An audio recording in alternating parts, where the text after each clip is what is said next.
네, 안녕하십니까. 아, 네, 안녕하십니까. 저 유도 컴퍼니 김준영입니다. 자, 벌써 3회차가 됐는데요.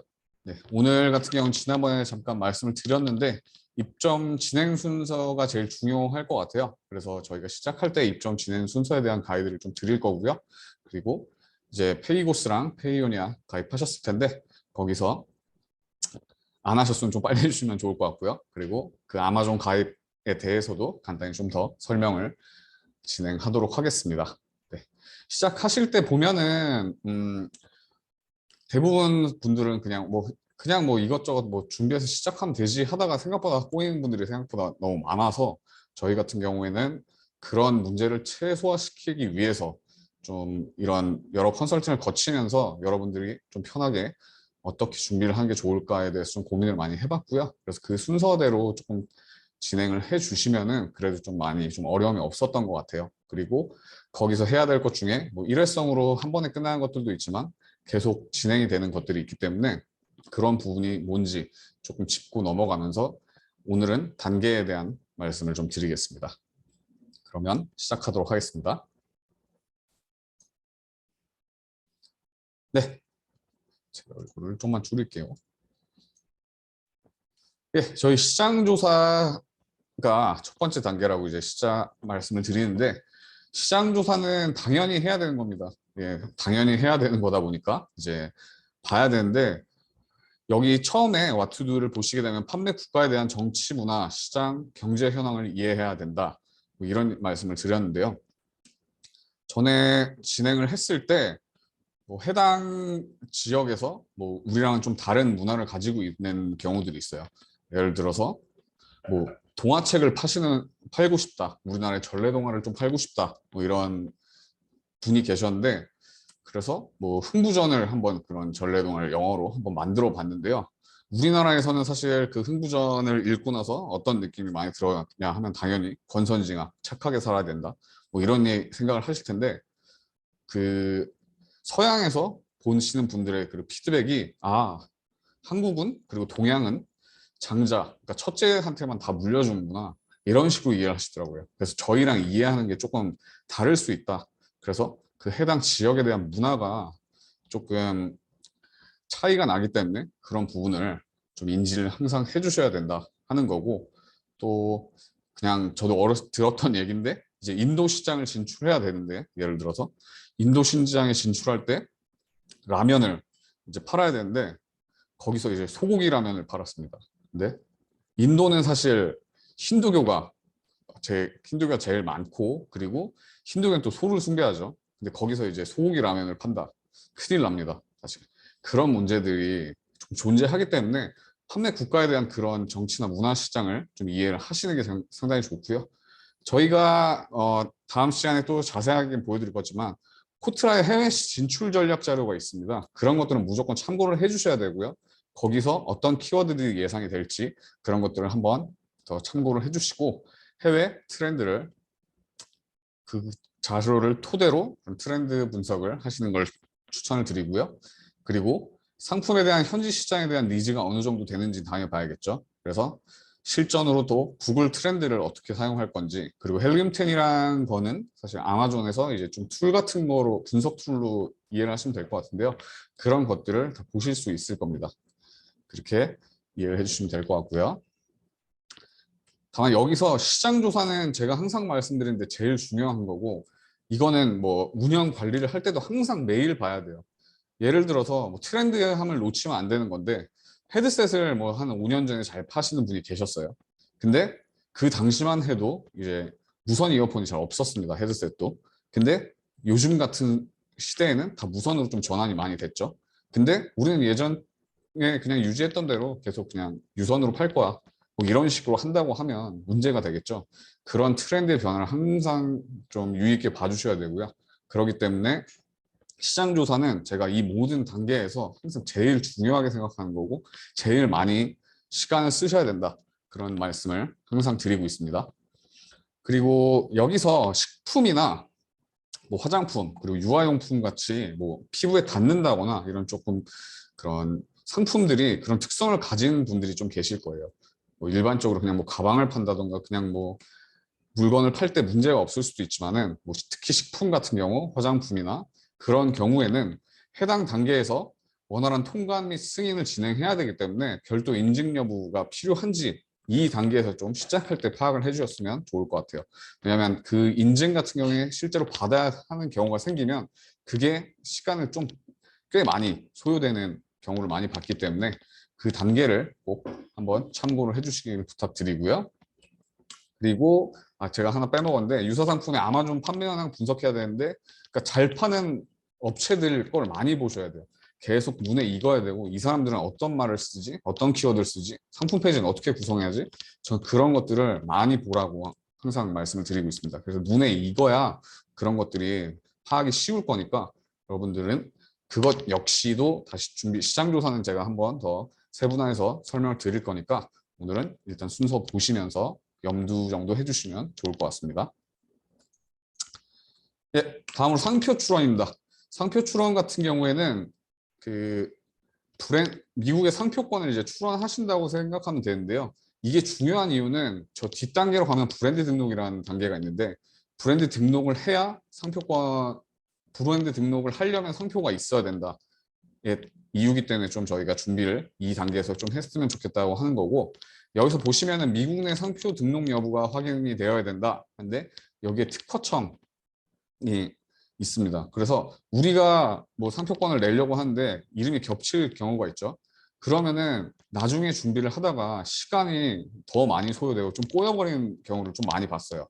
그럴 필요 없이 처음에 우리가 뭐 브랜드명이나 이런 상표권을 낼 때 문제가 되는지 먼저 검토하는 게 가장 최우선이고요. 그 다음에는 이제 브랜드 및 로고를 당연히 제작해서 그런 정체성이나 여러분들의 상품에 대해서 진행을 해주시면 좋을 것 같아요. 그래서 키포인트는 말씀드렸듯이 특허청에서 검색을 하는 방법 다 매뉴얼에 나와 있고요. 매뉴얼 페이고스 가입하시면 다 보실 수 있으니까 거기서 한 번 더 확인해 주시면 좋을 것 같아요. 그 다음 단계로는 이제 가상계좌 가입인데 지난 시간에 저희가 얘기를 많이 했기 때문에 조금 빠르게 넘어가지만 여기서 키포인트는 뭐 신용카드랑 신분증 같은 거 일치해야 된다. 그리고 순서가 페이고스 가입하시고 페이원에 가입하신 후에 아마존을 가입하시는 게 맞다. 그렇게 이해를 해주시면 좋을 것 같습니다. 여기는 빨리 넘어가겠습니다. 다음은 아마존 가입인데요. 아마존 가입 자체가 뭐 크게 어려운 건 아닌데 질문이 벌써 은근히 나온 경우도 있고 하는데 그런 아이디를 만들 때 어떤 신분증을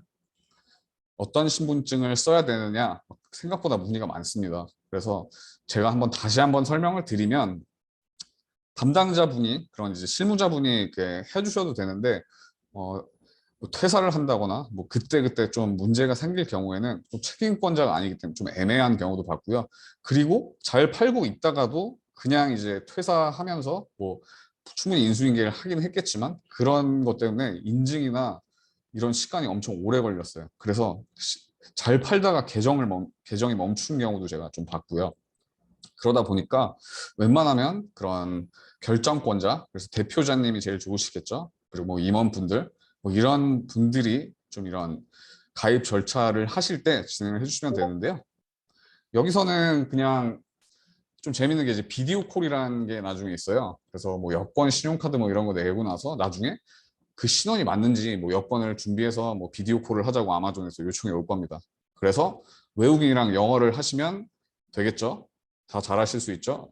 라고 하지만 농담이고 당연히 한국 매니저님이 오십니다. 그래서 한국 매니저님이 이렇게 여권 같은 거 펴서 이렇게 인증을 비디오 콜을 하실 거예요. 그래서 여권 같은 거 진행하기 때문에 거기서 그냥 미팅 한번 잘 하시고 나서 OTP 카드를 이제 요즘 같은 경우에는 이제 해외에서 발송을 해주세요. 그럼 그 OTP 카드로 등록을 하면은 가입은 종료가 됩니다. 그래서 이제 페이오니아 같은 경우에는 이제 신용카드 보시면 알겠지만은 신용카드 쪽에서 BC카드가 좀 안 된다는 거 좀 확인을 해주시면 좋을 것 같고요. 그다음 해외 뱅크 스테이트먼트라고 여기 써놨는데 뱅크 스테이트먼트가 사실 그 페이온에서 발급받는 거 저희가 이제 카페 보신 분들은 알겠지만은 그런 카페에서 진행하실 때 뱅크 스테이트먼트까지 받으세요라고 제가 말씀드렸을 거예요. 거기에. 그래서 그런 계좌 명세서를 아마존 쪽에 등록을 해야 이 계좌가 잘 연동이 되는 거기 때문에 그 부분을 꼭 놓치지 않으셨으면 좋겠고요. 그 이후에 뭐 가입 후에는 뭐 VAT나 텍스를 등록하는데 사업자 정보 잘 활용하시면 되고, 그런 사업자 등록 같은 걸 해놓으셔야 뭐 이중과세가 안 되니까 좀 집중을 해주시면 될 것 같아요. 그리고 뭐 부가세 같은 경우는 사실 저희는 지금 미국으로 좀 진행을 많이 합니다. 근데 미국으로 진행을 하는 중에 거기서는 이제 부가세나 이런 문제가 조금 상대적으로 많이 쉽습니다. 그래서 뭐 등록은 해두시되 또 이중 부가가 안 되도록 좀 그 관리를 해주시면 될 것 같고요. 그리고 지금 아마존 처음에 시작할 때 여러 생각보다 많은 분들이 나는 전 세계 다 팔 거야라고 생각하시는데 미국 위주로, 그래서 뭐 북미나 미국 정도로 시작하신 걸 저희는 강력하게 추천드립니다. 그 이후로는 다른 마켓을 열었을 때 관리가 생각보다 처음부터 쉽진 않고요. 그리고 뭐 일본을 먼저 하세요라고 하기가 저는 조금 애매하다고 생각하는 게, 일본은 이제 일본어로 이제 다 여러분들이 진행을 하실 건데, 그러면은 이제 뭐 영어로 검색하는 것보다 일본어에서 검색하는 건 뭐 구글링을 하더라도, 뭐 고객들이 아마존에서 검색을 하더라도 그 지역에서밖에 국한되지가 않습니다. 그래서 영어를 하시면서 시장 마켓을 확장하는 게 저는 무조건 좋다고 생각하고 강력하게 좀 추천을 드리고 있어요. 그렇게 진행을 하셔야 사실 여러분이 쉽게 좀 진출을 하는데도 도움이 될 거고요. 그래서 처음부터 뭐 첫술에 배부르라 뭐 이런 말 있잖아요. 그래서 무조건 시작할 때는 미국을 안정화시킨다를 진행을 하셔서 미국부터 좀 진행하는 거를 추천합니다. 네. 그리고 여기서 신용카드 신분증 일치하는 거는 뭐 너무 당연할 것 같아서 넘어가겠습니다. 네, 그다음에 리스팅 제작이라고 여기 써 있는데요. 이제 상품 페이지 구성을 할 때 저희가 첫 번째 시장 조사라는 말이 있죠. 기존 시장 조사에 대한 자료를 많이 보시게 되면서 상품 페이지를 구성해야 돼요. 우리 그냥 한국에 썼던 거 그대로 뭐 번역해서 쓰면 돼. 물론 뭐 그래도 됩니다만, 저희가 지금 이렇게 입점을 할 때 이런 것들을 말씀드리는 이유는 여러분들이 가장 효율적으로, 그리고 우리는 모든 가능성을 좀 높일 수 있는 모든 행위를 해야 된다고 저는 항상 말씀을 드리는데요. 그래서 그런 시장 조사를 하면서 어느 정도 눈에 익고 타이틀은 어떤 식으로 준비하는지 이런 것들에 대한 시간을 많이 투자하셔야 상품 페이지 구성에 약간 힌트를 좀 많이 얻으실 수 있을 거고요. 그다음에 이제 상품 라벨링 및 패키지라고 하는데 여기에 영문 성분 표시도 있고 상품 설명서가 되어 있는데, 여기서 상품 설명서 같은 경우에 뭐 우리나라에서 뭐 제가 뭐 물건을 파는데 뭐 예를 들어서 우리의 뭐 원료 중에 어떤 게 엄청 좋습니다, 뭐 이런 얘기를 해야 되는데 그거를 이제 상품 페이지에 쓸 수는 있죠. 하지만 고객들이 이걸 실제로 받았을 때 그냥 한글로만 뭐 어떤 게 좋습니다 뭐 이런 식으로 표현이 된다고 하면 그런 문제가 있을 때 지금 어려운 부분, 그리고 고객이 이해할 수 없는 부분이 있어요. 그래서 뭐 리뷰를 실제로 그렇게 작성해 주신 분도 저는 있었어요. 제가 처음에 할 때 저도 뭐 항상 잘했던 건 아니니까. 근데 이거 뭐가 좋은 거예요? 한글로 써 있어서 뭔지 모르겠어요. 이런 리뷰가 달리면 일단 그것부터 사실 마이너스가 되겠죠. 그래서 저도 다음부터는 이렇게 보내면 안 되겠다 해서 그냥 뒤에 뭐 예를 들어서 뭐 이렇게 한글로 써 있는 게, 한글로 잘 보이시는지 모르겠는데 한글로 써 있는 부분을 뭐 영어로 다시 작업을 한다던가 뭐 이런 활동들을 해 주셔야 됩니다. 그래서 그런 부분에 대해서 좀 신경을 쓰는데, 이걸 또 처음부터 제작해야 되나요? 하는데 그 정도까지보다는 일단은 뭐 스티커로 일단 붙일 수 있는 정도는 좋을 것 같아요. 그리고 나서 나중에 이게 되게 많이 팔리거나 이럴 때는 조금 더 디자인이나 이런 것도 계속 계산을 하셔야겠죠. 그런 부분에 대해서 꼭 염두를 해주셨으면 좋겠고요. 그래서 이제 상품 페이지 제작할 때 제작하는 거에도 어느 정도의 이런 규칙성이 있습니다. 그래서 그 규칙성을 많이 봐야 된다고 말씀드리는데, 요즘에 거기서 좀 특별하게 좀 대두되는 거는 몇 년 전에, 아니면 제가 처음에 시작할 때는 사실 동영상까지 제작하진 않았었는데 요즘에는 워낙에 이제 유튜브나 뭐 이런 영상 컨텐츠가 워낙에 다양해지면서 동영상 제작이 어떻게 보면 좀 필수로 된 것 같아요. 그래서 또 지겹지만 상표권을 만들고 브랜드 등록을 해야 이런 동영상이 또 나중에 나오기 때문에 여기서 이런 부분들을 좀 고려해 주시고요.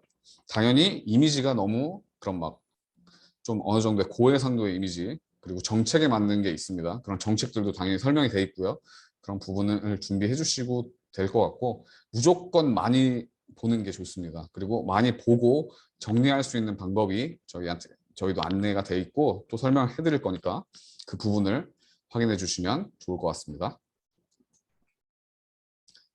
또 다음에 이제 카테고리 승인이라고 여기 써놨는데, 카테고리 승인은 여러분이 팔려고 하는 판매 상품의 카테고리가 있죠. 근데 그게 승인을 받아야 되는 것들이 좀 종종 존재하게 되는데요. 이거는 2단계가 있을 수도 있고 없을 수도 있고요. 하지만 뭐 판매를 하다가 카테고리 승인을 받으라고 할 수도 있습니다. 그럴 때 이제 인증 같은 걸 받아야 되는데요. 인증은 이제 우리나라에서 뭐 KS 마크 뭐 이런 거 어렸을 때 보셨을 거예요. 근데 미국에서 비슷한 게 그런 UL 마크, 뭐 미국 뭐 나가신 분들은 은근히 많이 보셨을 건데, 그래서 UL 마크 같은 인증을 받아야 될 필요가 있는 것들이 있습니다. 그래서 여기엔 예시만 들었지만은 지금 여러분들이 뭐 나중에 어떤 상품을 팔 거야 할 때 이 카테고리가 포함이 되는지, 제가 카테고리가 워낙 다양하다 보니까 지금 이건 됩니다 안 됩니다를 여기서 다 말씀드리고 싶긴 한데, 제가 이게 또 변할 때도 있고 이래서 100%는 볼 수 없기 때문에 그 카테고리에 승인이 받을 필요가 있는 것들은 나중에 목록에서 그래서 진행 한번 해주시면 좋을 것 같아요.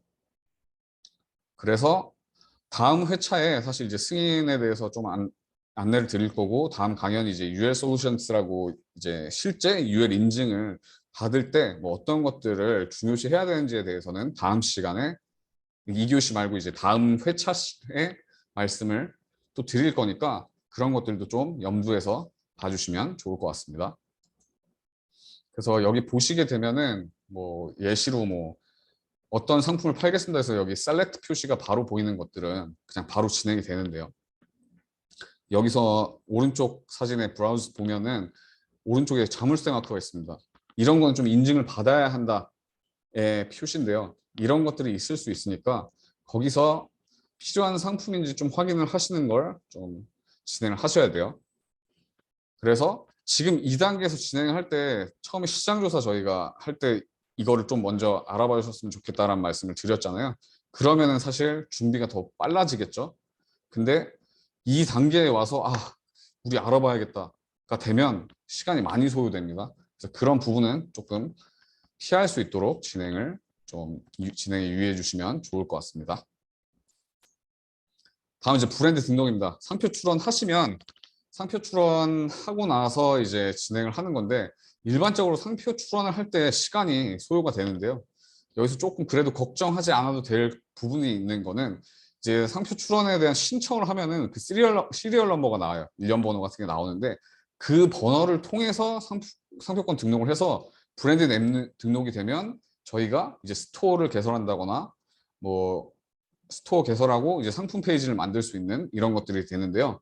아까 상품 페이지를 만드는데 왜 상표권이 필요해? 라고 생각하시는 분들도 은근히 계실 건데, 거기서 중요한 건 나중에 리스팅을 한번 또 저희가 실전으로 보여드리겠지만은, 그런 브랜드 등록을 해놓지 않으면 그냥 그런 사진을 준비하더라도 사진을 올릴 수가 없게 됩니다. 그래서 그 사진을 올릴 수 있게 만들려고 하면 브랜드 네임이나 이런 등록을 하셔가지고 그런 동영상이든 이미지는 다 상세하게 집어넣을 수 있게 되는 거고요. 그 이후에 뭐 상표 출원되고 나서는 이제 브랜드 레지스트리 등록하면 이제 상표권 보호가 돼요. 그래서 다른 나라나 다른 셀러들이 여러분의 뭐 아이디어 상품을 이제 좀 모방할 수도 있잖아요. 그런 것들에 대한 보호도 되기 때문에 꼭 상표권 보호나 그런 아마존 제가 말한 뭐 상세 페이지 이런 것들은 A 플러스 컨텐츠라고 하는데, 그런 스토어 활용 기능이나 무슨 광고들을 좀 원활히 쓸 수 있게 브랜드 등록을 해주셔야 되고, 그 전에 상표 출원을 해주셔야 됩니다. 라고 말씀을 드리도록 하겠습니다. 하나도 정부 정책에 따라 수출 지원 예산의 상반기 집중 투입을 위해 소비재 그리고 사업을 여기서 보시게 되면 다음에 물류 최적화가 써 있는데요. 물류 최적화 같은 경우에는 여기 바코드랑 상품 포장이 되어 있는데, 물류 최적화는 뭐 나중에 뭐 더 설명드릴 수 있는 공부할 거나 이런 것들 다 말씀을 해드릴 수 있지만은, 처음에 준비할 걸 일단 바코드 먼저 간단히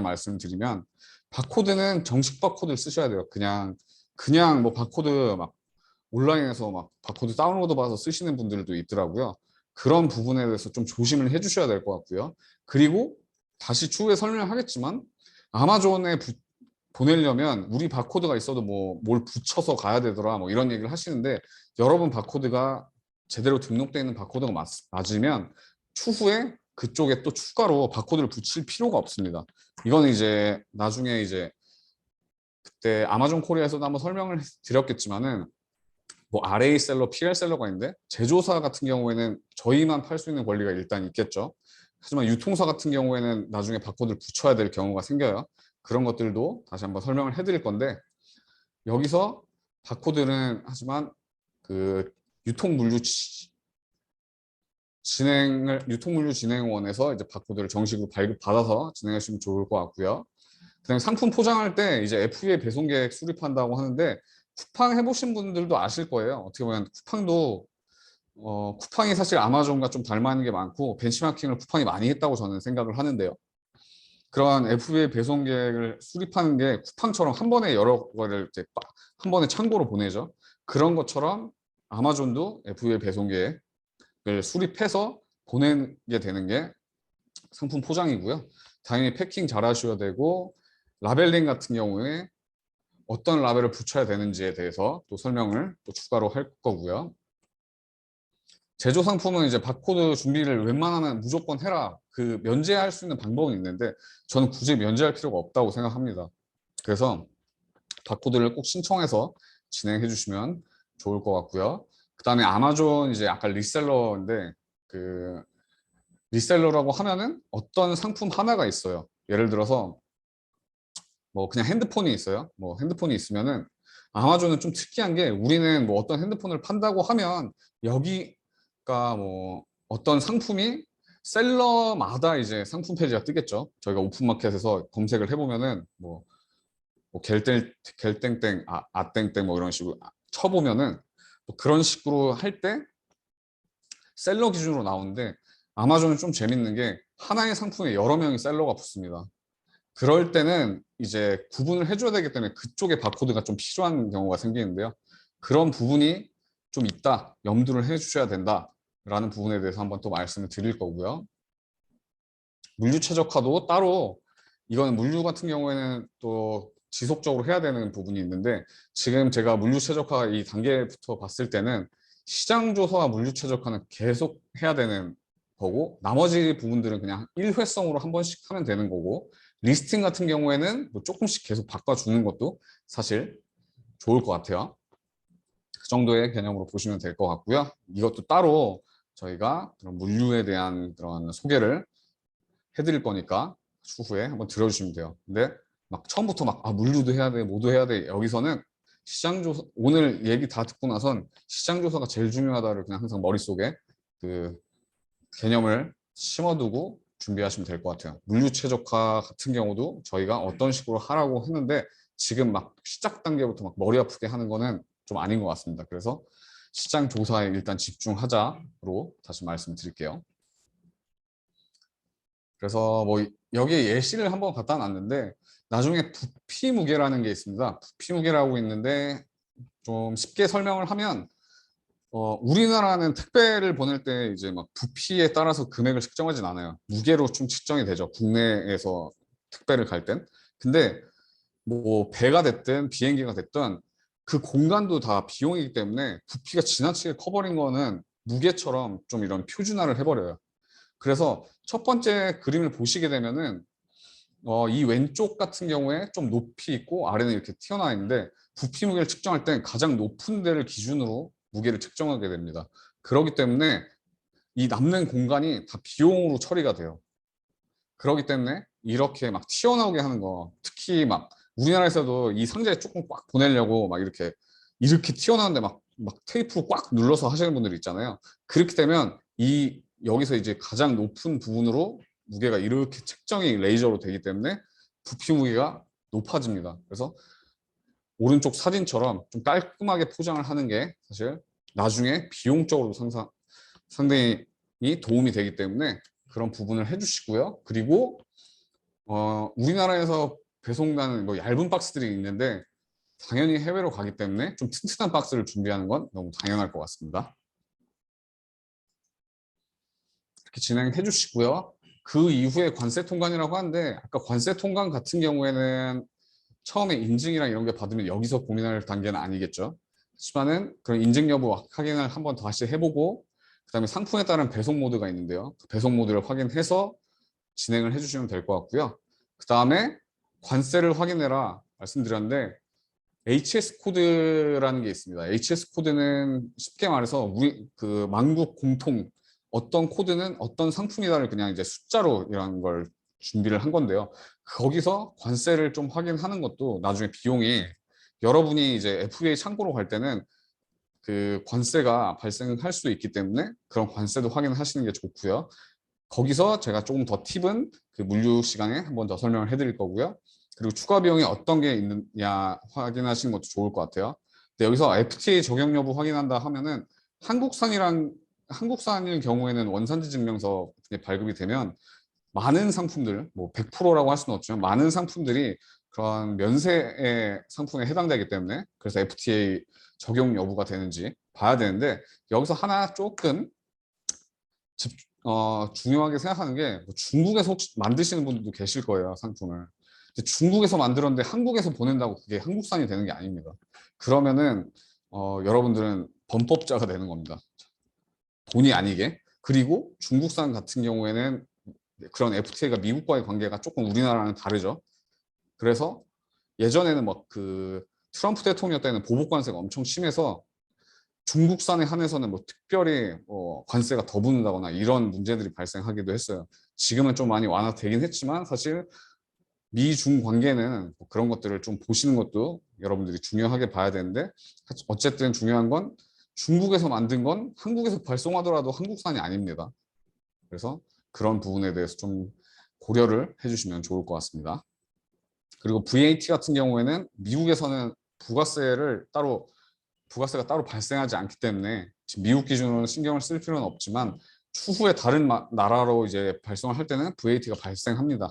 그 부가세라고 생각하시면 되는데 그런 부분에 대해서는 일단은 조금 그 좀 배제를 하시고 진행하시면 좋을 것 같아요. 네, 그리고 이제 물류 최저가하고 관세 통관하면 이제 실제 이제 상품이 입고가 된 거겠죠. 상품이 입고가 되지도 않은데 판매 마케팅을 하는 거는 허공에 돈을 뿌리는 거니까 그런 일은 당연히 없어야겠고 진행을 하면 안 되겠죠. 그래서 이제 창고에 입고가 된 시점으로 판매 마케팅을 하셔야 되는데 여기서 뭐 캠페인, 뭐 CPC 같은 걸 아시겠는데 많은 분들이 아마존은 그냥 뭐 우리나라에 있는 오픈마켓이 뭐 11번가나 뭐 옥션, 뭐 지마켓 이런 것들이 있죠. 그런 거랑 비슷하게만 생각하실 수 있는데 아마존은 엄청난 데이터 회사입니다. 데이터 회사이기 때문에 그 데이터를 가지고 이런 광고를 어떤 식으로 돌려야 될지 아마존이 제일 많은 자료들을 갖고 있어요. 그래서 개발자분들이 여기서 혹시나 들어주실 수도 있지만 개발자분들 같은 경우에는 아마존뿐만 아니라 그냥 아마존이 판매 마켓이라고 생각하는 게 아니라 그런 무슨 클라우드 서비스나 데이터에 특화된 회사라고 생각을 하거든요.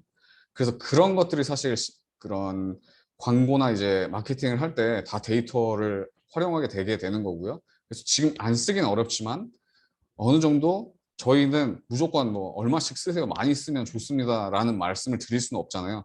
그러면 우리가 어떻게 효율적으로 써야 되는지에 대해서 좀 또 간단히 나중에 말씀을 드릴 건데 그런 부분을 염두에 두시고요. 그리고 외부 마케팅은 인플루언서 광고 좀 하시는 분들 계실 거예요. 그래서 인플루언서 광고 하시면 우리나라에서는 뭐 비용이 들겠지만 같은 가격이어도 그런 인건비가 다르다는 말을 좀 들어보셨을 거예요. 거기에 뭐 이제 뭐 인플루언서들한테 뭐 어떤 우리의 제품을 소개해달라고 하면 한국보다 훨씬 비싸기도 하고요. 그리고 처음부터 바로 이렇게 홍보를 하는 거는 이게 맞는지는 모르겠지만 지금은 이게 어느 정도 팔리고 나서 효과가 있을 때 진행하는 걸 좀 추천하지 처음부터 무조건 인플루언서에서 엄청난 과감한 투자를 하겠다 하는 것보다는 추후에 조금 진행하시는 게 좋다라는 부분에서 조금 말씀을 드리고 싶었습니다. 그리고 마지막에는 이제 운영 관리를 이제 하셔야겠죠. 그래서 재고 관리 하셔야 될 것 같고요. 재고 관리는 당연히 해야 되고 고객 관리도 중요합니다. 그래서 나중에 벤치마킹 하지만 우리가 고객 관리를 어떻게 해야 되는지에 대해서도 설명을 할 거고, 고객이 봤을 때 아까 제가 말씀드렸듯이 뭐 상품 페이지를 그냥 뭐 한글로만 보냈어요. 물론 그냥 그렇게 해서 잘 팔리면 좋은데 이게 무슨 말이냐고 막 리뷰에 달아놓으면 당연히 만족도가 낮다는 거죠. 그런 부분에 대해서 피드백이나 이런 리스팅을 계속 개선하는 운영 관리적인 측면도 필요하고요. 하지만 이제 FBA 창고에 보내게 되면 거기서 배송과 이런 모든 CS나 이런 기본적인 활동들은 처음에 아마존에서 해주기 때문에 저희는 좀 집중할 수 있는 게 그런 고객 관리나 이런 판매 마케팅 쪽에 좀 더 집중을 할 수 있다라는 측면에서 좀 더 FBA가 강점이 좀 될 수 있고요. 그다음에 이제 어카운트 헬스 리포트라는 게 판매가 어떻게 되고 이런 지금 계정이 운영이 얼마나 되는지 뭐 이런 것들을 지표로 만든 건데요. 제가 방금 전에 말씀드렸듯이 아마존은 데이터 회사입니다.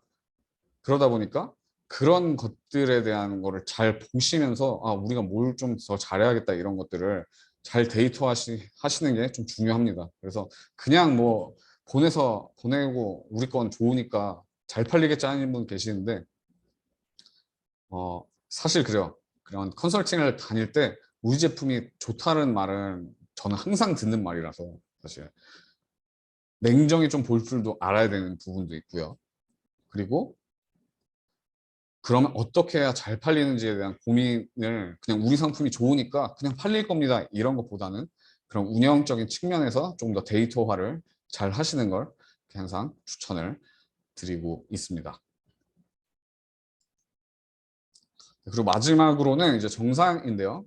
정산 같은 경우에는 사실 크게 어렵진 않습니다만 그 이제 뱅크 스테이트먼트 이제 페이오니아 쪽으로 하면은 그런 보고서나 이런 것들이 다 나오게 되고 이제 주문권, 환불권 이런 것들이 다 정보가 나오게 되는데요. 이제 웨이브 정책이란 게 있고 그런 부분에서 뭐 누적 판매 대금 중 그 앞에 대금 7일을 빼고 대금이 정산된다를 아시면 될 것 같고요.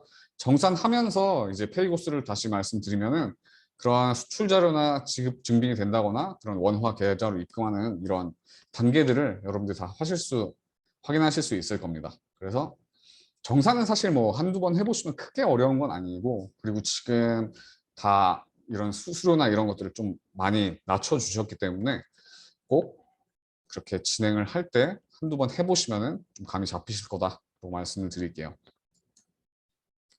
그래서 이제 마무리를 이 정상까지 단계를 좀 마치게 되면은, 그래서 외부 정책하면은 여기 보면 1주차, 2주차에 5개 팔고 7개 팔았어요.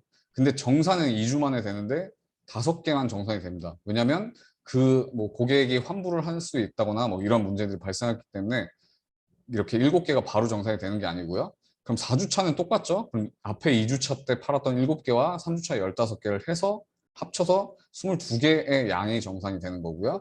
똑같이 4주차 20개, 그래서 5주차 10개 하면은 이제 6주차 걸 빼고 이제 30개 판매가 되는 거니까. 그래서 이런 웨이브 정책 같은 경우는 아마존에서 발생하는 이제 정산 제도이기 때문에 그 부분을 좀 이해를 해주시면 좋을 것 같습니다. 그래서 단계 이렇게 쭉 말씀드렸는데요. 중요하게 볼 거 아니 농담이고, 이거는 시장 조사를 진짜 기반으로 계속 하시는 건 맞습니다. 그리고 물류 최적화를 하면서 나중에 물류비를 어떻게 효율화할지 생각하셔야 되고, 그 다음에 이제 데이터화를 계속 하라, 이런 말씀을 좀 잘 드리고 싶고요. 그래서 그런 부분에 대해서 잘 준비를 할 거고, 저희가 그걸 좀 쉽게 정리할 수 있도록 그런 표들을 다 만들어 놨습니다. 그래서 나중에 이런 체크리스트나 이런 것들을 한번 더 보여드릴 건데요. 그 체크리스트는 다음 시간에 이제 시작할 때 간단히 보여드리거나 진행을 할 때 한번 말씀을 드리도록 하겠습니다. 이렇게 한번 보여주시고요.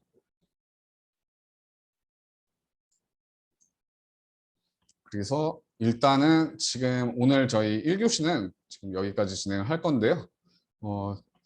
Q&A를 일단 5분 정도 받고 5분 정도 휴식을 하겠습니다. Q&A 같은 경우는 계속 진행할 때도 쓸 수 있고, 나중에 카페도 남겨주시면은 Q&A를 도와드리고 있으니까 지금 이쪽에 남겨주시면은 45분까지 Q&A에 대해서 제가 최대한 처리를 하고, 이후에는 5분 쉬고 나서 이제 쿠트라 쪽에 장이나 장인아 대리님이 이제 강연을 해주실 거니까 그렇게 진행을 하도록 하겠습니다.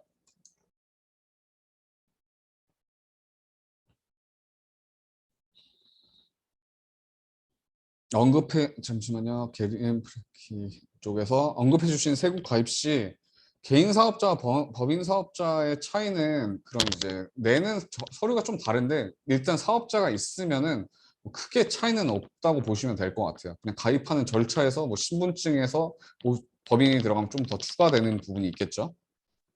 그래서 뭐 엄청난 차이가 있는 건 아니지만 네, 서류가 조금 달라질 수 있다 정도로 이해하시면 될 것 같습니다. 플래닛 코리아 쪽은 다시 한번 써주시면 좋을 것 같아요. 그리고 디스몰에 여기 상표권 디스몰에서 말한 상표권 얘기 같은 경우에는 판매 예정 상품을 무조건 다 상표권 등록을 개별로 하는 게 아니고요. 그냥 브랜드 명을 하나 등록하는 거예요. 그래서 회사 이름이 된다거나 뭐 이런 서비스의 이름 하나를 등록하면 그쪽에 이제 의류 같은 거 의류의 5개가 다 같은 브랜드가 되겠죠. 뭐 그러면은 하나만 올리면 되기 때문에 그렇게 매번 다 등록하는 건 아니기 때문에 그냥 하나만 등록하시면 된다로 이해하시면 될 것 같아요.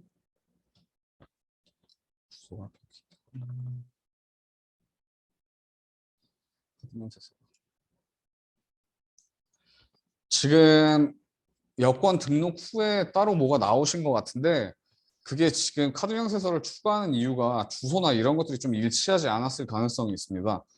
그래서 그 주소를 맞춰야 되기 때문에 이런 카드 명세서 같은 걸 남기는데 그냥 한국에서 뭐 한국 아마존 코리아 쪽에서 요청한 거면 뭐 한국 자료를 준비하면 좋겠지라고 하는데 웬만하면 영문으로 공증받은 그런 명세서를 또 요청을 하실 수가 있어요. 그래서 그 카드 명세서를 진행하실 때는 추가 첨부할 때는 그런 영문 서류를 좀 준비를 해주셔서 진행을 하시고요.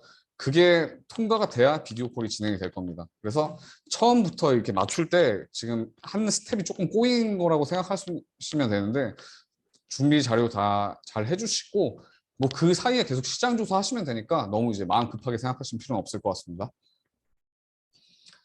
그리고 애니시트 쪽에서 시장 조사 물류 최적화 뭐 데이터화 하는데 뭐 이게 무조건 순서가 있는 거라고 뭐 말씀을 드릴 수는 없는데 시장 조사가 제일 중요하다. 그리고 물류는 하면서 비용을 어떻게 낮출지 고민하면 되는 거고 그런 일련의 과정들을 데이터화해야 사실 물건이 잘 팔리고 하면 또 직원분들이 담당하신 분들이 늘어나고 뭐 이런 여러 가지 상황들 발생하고 뭐 마케팅을 할 때도 어떤 데이터가 좋더라 이런 것들을 잘 기록이 돼 있어야 사실 추후에 전략 설정이나 이런 것들을 잘 하실 수 있기 때문에 그 세 개는 뭐 순서도 순서지만 일단 중요하게 계속 봐야 되는 저는 항상 핵심적인 가치라고 보고 있습니다. 그렇게 이해하시면 될 것 같고요.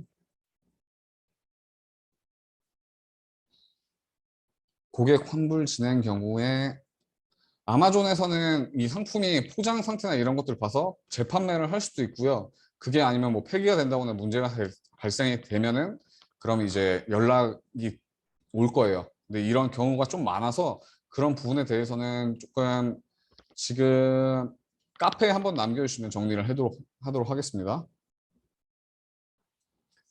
그리고 주방용품 제조회사가 이미 판매를 하고 있는데 그 분들이 바코드를 혹시 쓰고 계시면 지금 이제 바프코리아의 바코드를 직접 쓰고 계시게 되면 저희는 후발주자가 되는 거잖아요. 제조사임에도 불구하고. 그러면 FNSQ를 붙여서 진행을 해야 될 수 있습니다. 같은 이미 바코드가 등록돼 있으면 같은 바코드를 쓸 수가 없습니다.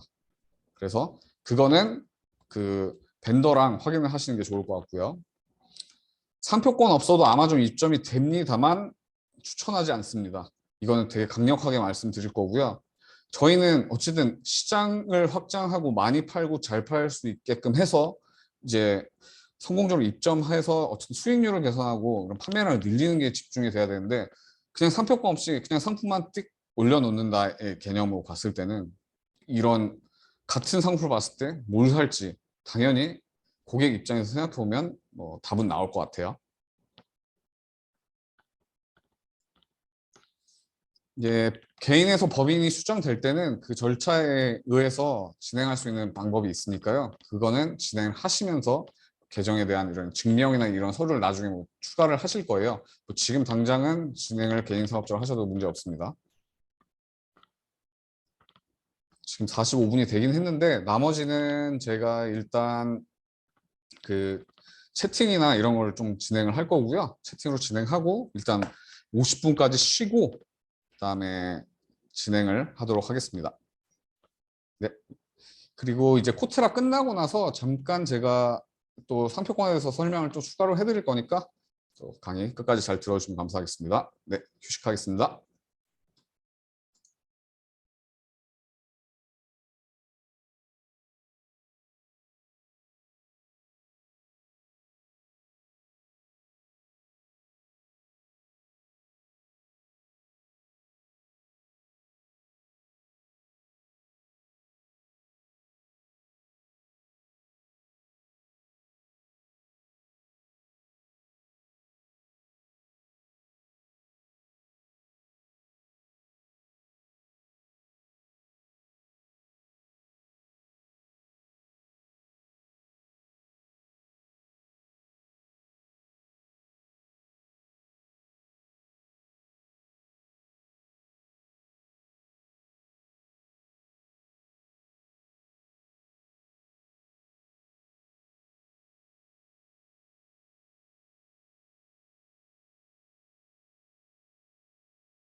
네, 안녕하세요, 여러분. 소리 잘 들리시고 화면 잘 보이실까요?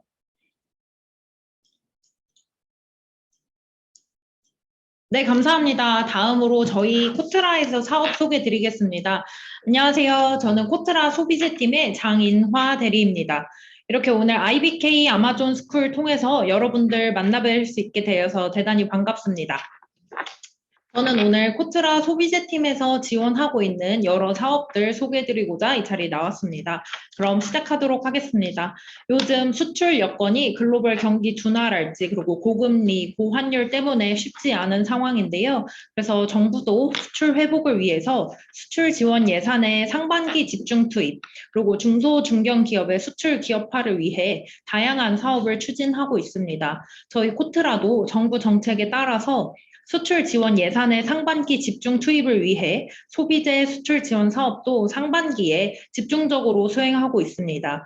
이에 따라 조금 아쉽게도 오늘 소개드리는 사업의 상당수가 이미 기업을 모집 완료하거나 그리고 실행된 사업이 많은데요. 그렇지만 아직 그 해외 무역관에서 수행하는 유통망 입점, 판촉 지원 사업들이 업체를 모집할 예정이 많기 때문에 여러분들께 잘 소개드리도록 하겠습니다.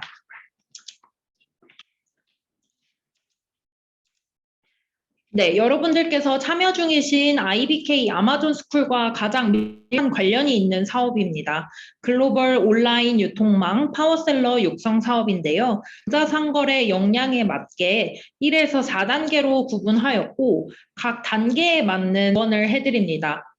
1단계 초보 기업들 같은 경우에는 입점 교육과 기초 마케팅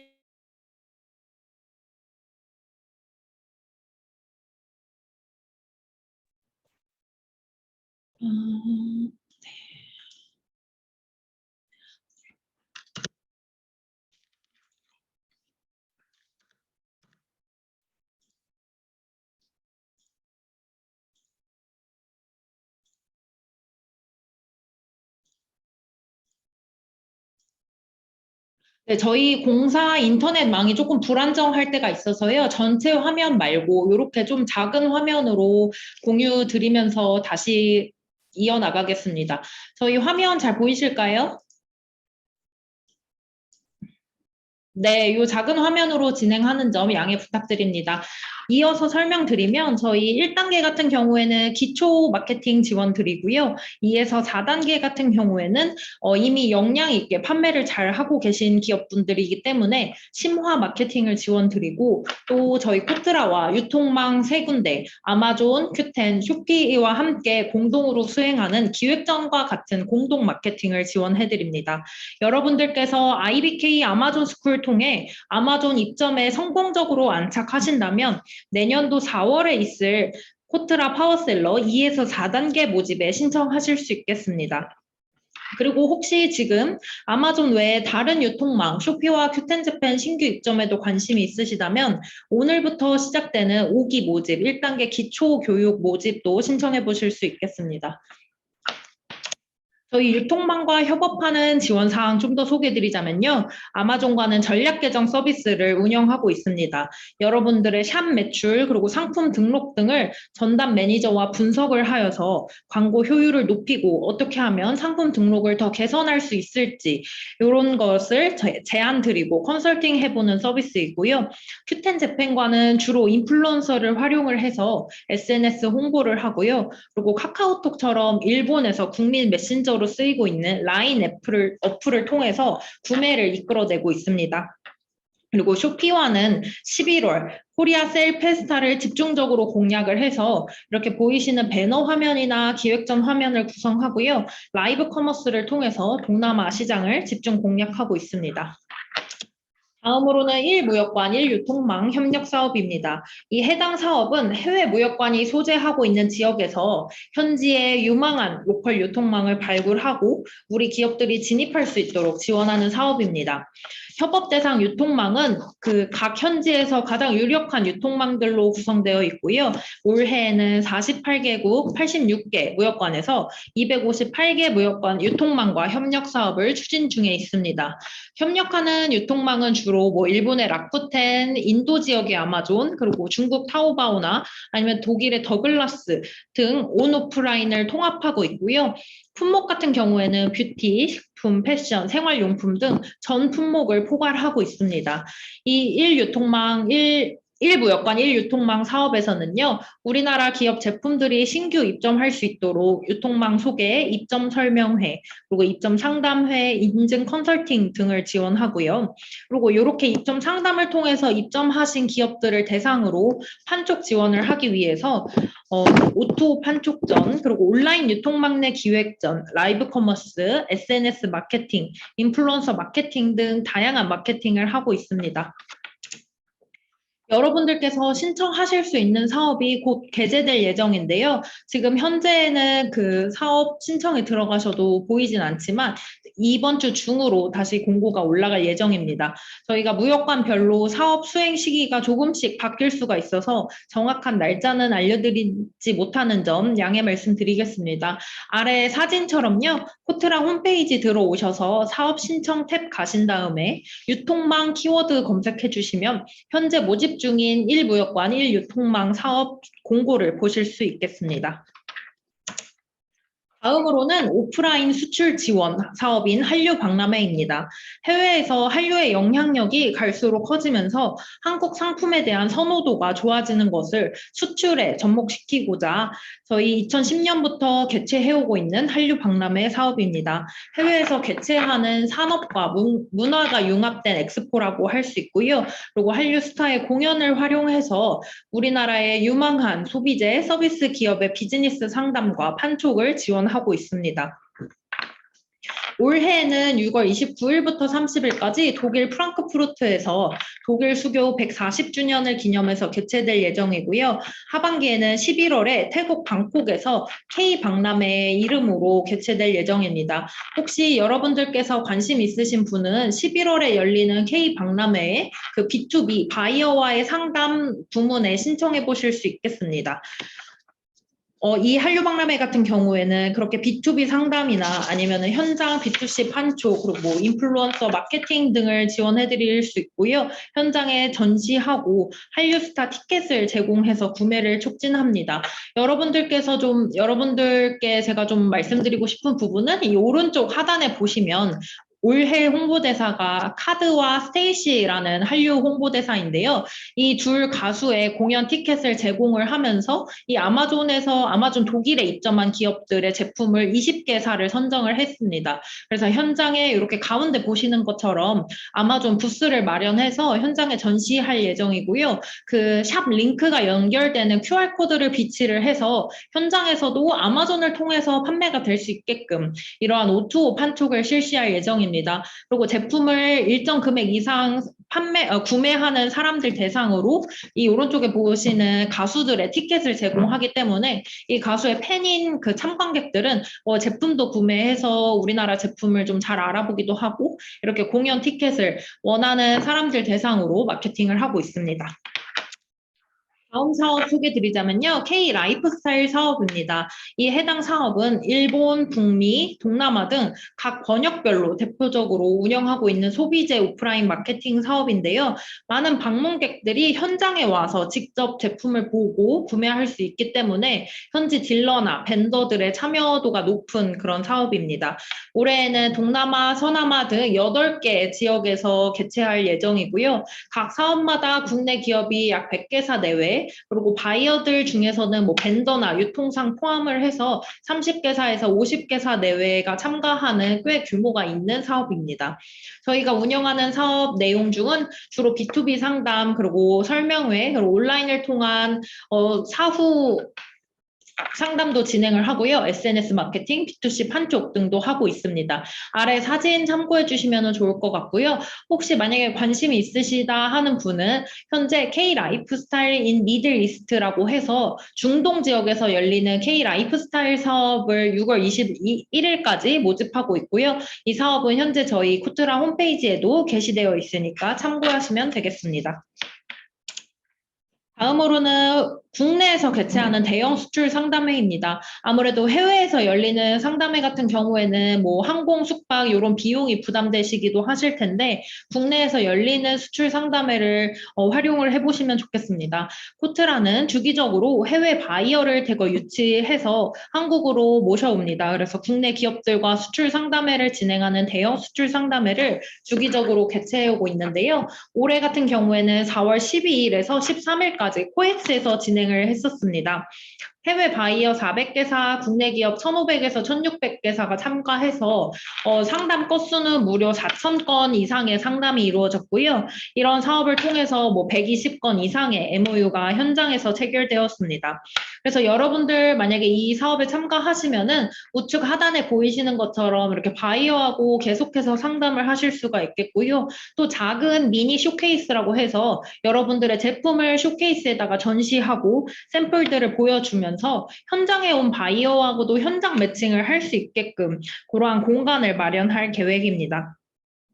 그리고 또한 수출 상담뿐만 아니라 글로벌 소비 트렌드 세미나랄지 그리고 유통망 입점 설명회 그리고 뭐 다른 수출 지원 기관의 보험 같은 금융 이런 상담도 해보실 수가 있겠고요. 그리고 여기 참가하시는 국내 기업분들과 네트워킹 하실 수 있는 자리가 되기도 합니다.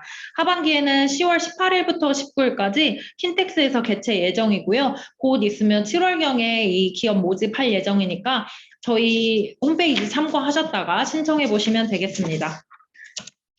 여러분들 앞서 소개해드린 많은 사업들이 지금 진행 시기나 사업 공고 날짜가 아직 미정인 것이 많아서 조금 이 사업들에 관심은 있는데 어떻게 챙겨봐야 하나 좀 걱정이 되실 텐데요. 지금 제가 보여드리는 이 카카오톡 플러스 친구 소비재 산업팀 추가해 주시면 참가 공고가 올라갈 때마다 매건 저희가 알려드립니다. 아까 보여드렸던 1무역관 1유통망 사업 같은 경우에는 수시로 공고가 올라오기 때문에 저희 카카오톡 친구 추가해가지고 한번 지원 사업 꼭 놓치지 않으셨으면 좋겠고요. 그 마지막으로 저희 소비재팀 메일하고 담당자 연락처 소개드리고 마무리하겠습니다. 저는 이 중에서 글로벌 유통망 파워셀러 육성 사업 담당하고 있어서 제 내선 번호는 7738번이 되겠고요. 오늘 그 교육 관련이나 아니면 유통망 사업 관련해서 문의 있으시면 언제든 저한테 전화 주시고요. 또 다른 뭐 자세한 문의 사항 있다 하시면은 저희 메일로 연락 주시면은 감사하겠습니다. 이만 저희 코트라 소비재팀 사업 소개 마치겠고요. IBK 아마존 스쿨 꼭 그 성공적으로 안착하셔서 추후 저희 파워셀러 2에서 4단계까지 성장하시는 아마존 파워셀러로 성장해 보시면 좋겠습니다. 이어서 저희 아마존 입점하시면서 중요한 상표권 부분, 아까 문의가 많으셨던 것 같은데 상표권 관련 교육이 이어지니까요. 잠깐 기다려 주시면 감사하겠습니다. 오늘 다시 한번 저희 교육 들어주셔서 감사드립니다. 감사합니다.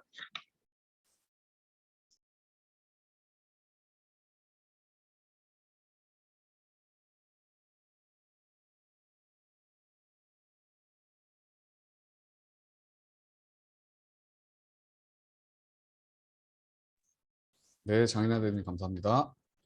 네, 저희 이제 간단히 진행할 때 2회차 진행하면서 어려운 것들이나 뭐 이런 것 좀 보시게 되는 것들을 좀 확인하려고 다시 한번 제가 참여하게 됐고요.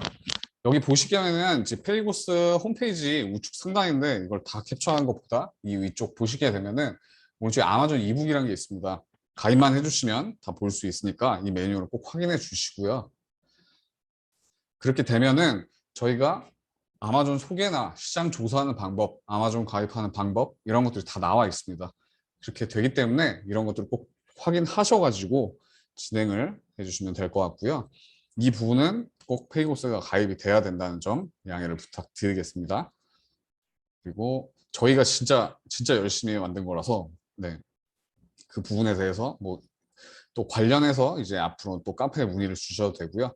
뭐 저희 입장에서 최대한 노력을 했지만 이해가 안 되시는 부분이 있으면은 뭐 거기에 또 뭐 화면 캡처를 해서 이 부분이 조금 어려운 것 같다.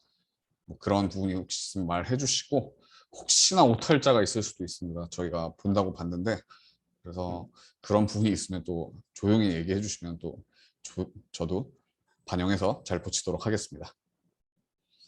하고요. 이 다음에 이제 체크리스트를 한번 보여드린 건데요. 저희가 이것도 오늘 그 수업 끝나고 진행할 건데 저희가 회차가 끝나는 대로 어떤 것들을 환영해야 되는 거, 확인해야 되는지 좀 만들어 놨고요. 확인 여부는 여러분 다운 받으셔서 나 이거 확인했어, 뭐 안 했어, 뭐 이런 것들을 체크하시라고 저희가 또 따로 한번 만들어 놨던 거라서 보고 나서 이제 내가 이걸 봐야 되는구나, 어떤 걸 확인해야 되는구나, 이런 것들에 대해서 좀 정리를 해놨으니까 그런 부분에 대해서 좀 참고를 해주시면 감사하겠습니다. 카페에 올라가겠습니다. 저희가 이메일 주신 분이 있는데 제가 뭐 바쁜 척하는 건 아니지만 이렇게 다 체크를 못 할 것 같아서 좀 카페를 잘 활용해 주시면 감사하겠습니다. 이렇게 해주시고요. 이제 상표권 얘기를 제가 좀 추가적으로 해드리는 게 맞겠다 싶어서 진행을 했는데 뭐 특허청 상표를 검색해야 된다 뭐 이렇게 나왔는데 아마존 내에 이제 나중에 보시면 IP 엑셀레이터라는 프로그램이 있습니다. 그래서 빠르게 좀 처리할 수 있는 장점이 있고요. 그리고 한국어를 지원하는 회사가 뭐 지금은 조금 더 확장이 됐을 수도 있지만 이제 로펌 중에 그 로자 LLP라고 진행한 거 추천해 그걸로 진행을 하는 게 좀 더 빠를 수 있고요. 그리고 별다른 문제가 발생하지 않을 경우에는 상표 출원이 되고 변호사분들이 이 이름이 겹칠 수도 있다 이런 것들을 좀 확인을 해 주실 수도 있어요. 그래서 여기서 상표권을 검색하신 후에 진행을 하시면 좋을 것 같다 말씀드리고요. 그래서 USPTO 이 사이트를 들어가셔가지고 뭐 예를 들어서 검색을 해보면 이 이름이 있는지에 대해서 꼭 확인을 하고 진행을 해주시길 바라겠습니다. 그래서 이제 뭐 예시 같은 경우를 간단히 한번 말씀을 드리면 여기에 이제 뭐 르브론 제임스는 뭐 지금이야 되게 유명한 뭐 농구가 됐지만 뭐 여기서 미리 그 상표권을 등록해 버리는 경우가 있어요. 그래서 뭐 이거는 뭐 사용이 가능하다고 판결이 됐지만 뭐 나중에 유명해지고 나서는 사실 어렵겠죠. 그런 문제가 있을 수도 있고요. 그리고 여기서 예시 또 봤을 때 자, 그 에너지 드링크인데 좀 되게 비슷하게 생겼죠. 이런 것들에 있을 때는 좀 그쪽에서 그 분쟁의 소지가 있다고 볼 수 있습니다. 그래서 이런 것들을 봤을 때 할 때 좀 이런 부분을 고려해서 좀 주의를 해주시면서 상표권을 등록하시는 걸 추천을 해드리겠습니다. 그래서 이제 브랜드 등록 전, 그러니까 상표권, 브랜드 등록 로드맵을 간단히 설명을 드리면 상표권부터 이제 브랜드 등록까지 말씀을 드리는 건데요. 첫 번째 이제 상표명 중복 검토되는 게 가장 처음에 중요한 게 되겠죠. 그래서 상표명 확인하시고 그다음 로고를 준비하시고 나서 상표 출원하시면 되고요. 그 다음에 마지막에 이제 거기서 출원을 할 때 출원이 완료되었습니다는 좀 오래 걸립니다.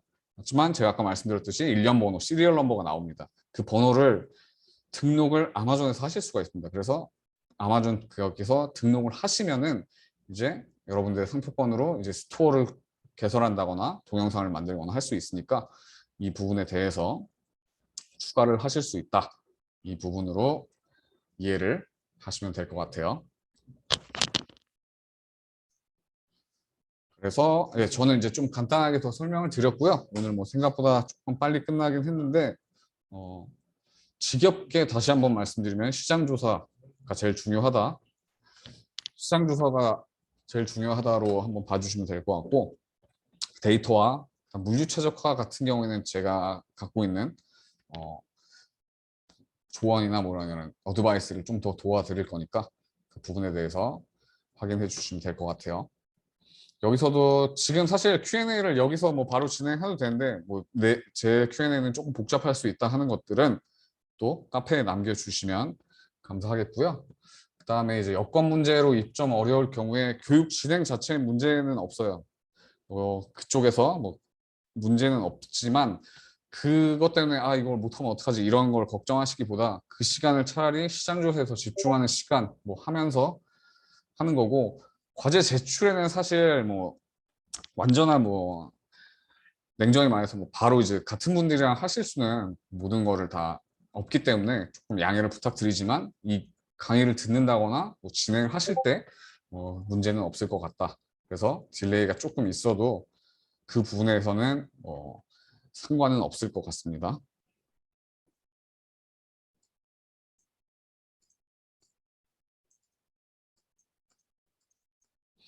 그리고 뭐 상표권이랑 브랜드 차이가 뭐 좀 헷갈릴 수 있는데 상표권은 그냥 미국 내에 그냥 아예 상표권을 내는 거라고 수런을 하시는 거라고 생각하시면 좀 이해가 쉬울 것 같고요.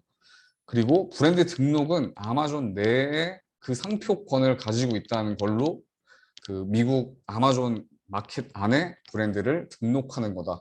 그 과정이라고 이해하시면 될 것 같아요. 예, 추가적인 질문 없으시면은 뭐 오늘은 또 여기까지 정리하면 될 것 같고요. 카페 많이 이용하시고 페이고스 가입하셔서 매뉴얼 많이 보시고요. 네. 그리고 저희가 뭐 최대한 노력은 하지만 여전히 닉네임이 좀 안 맞는 분들이 계세요. 그리고 카페에도 닉네임이 안 맞아서 제가 어떤 분이 좀 헷갈리거든요. 저희가 좀 정확히 좀 확인할 수 있게끔 그 닉네임을 저희가 요청한 대로 뭐 유독 컴퍼니 김준령 뭐 이런 식으로 맞춰 주시면은 조금 저희도 좀 원활하게 진행을 할 수 있으니까 그 부분을 한 번만 더 확인해 주시면 좋을 것 같고요. 그리고 이제 다음 회차 간단히 설명을 하고 마무리를 할게요. 4회차 같은 경우에는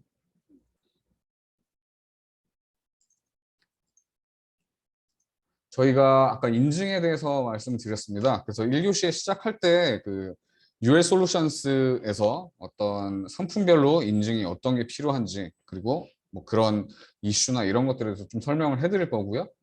두 번째 2교시 시간에는 제가 시장조사 중요하다고 해서 뭐 해외 뉴스를 본다거나 구글 트렌드를 한다거나 뭐 시장조사 툴을 통해서 어떻게 진행을 한다거나 이런 것들에 대해서 좀 실전으로 좀 보여드릴 예정이에요. 그래서 뭐 화면보다 좀 라이브하게 좀 여러분들이 확인할 수 있게끔 보여드리도록 하겠습니다.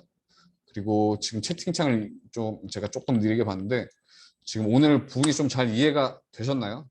저희가 계속 노력을 할 건데 뭐 혹시 이해가 안 되거나 이런 부분이 있어도 있으면은 좀 뭐 자유롭게 말씀을 해주시면은 저희도 또 계속 참고해서 여러분들이 입점을 잘 할 수 있게 좀 도움을 최대한 많이 드리도록 하겠습니다. 그래서 저희가 어쨌든 아마존 입점 지원 프로그램을 통해서 성공적으로 입점하고 계속 운영을 하시는 데 있어서 도움을 계속 드리는 게 저희의 이제 목표고 여러분들이 잘 될 때 또 그 도움이 됐음에 또 저희는 보람을 느끼니까 그런 부분에 대해서 꼭 잘 염두에 주시고 했으면 좋을 것 같아요. 그래서 막 우리 상품을 막 조사해 주세요 이런 것들은 사실 뭐 저희가 그 상품을 아는 거는 좀 어불성설이라고 생각합니다. 말이 안 되는 거고 여러분들이 어떤 식으로 우리 상품의 강점이 있는지 뭐 어떤 걸로 진출을 해야 되는지 해서 고민 많이 해주시면 좋을 것 같아요. 네, 오늘 강의는 여기서 마치겠습니다. 고생 많으셨습니다.